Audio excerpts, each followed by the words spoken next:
In front of me is Honor 400, and today I would like to show you how you can add a password to Google Passwords Manager.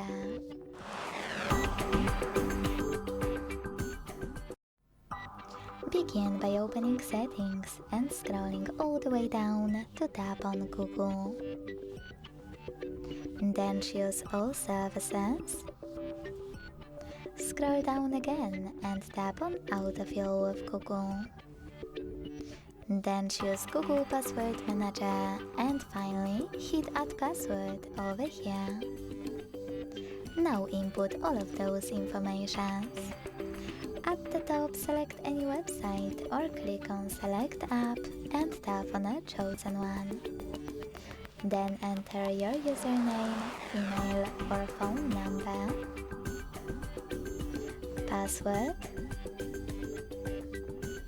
and even take some helpful notes.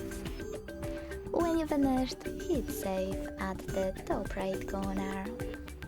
Thanks so much for watching. If you enjoyed this video, don't forget to leave a like, comment and subscribe. Bye!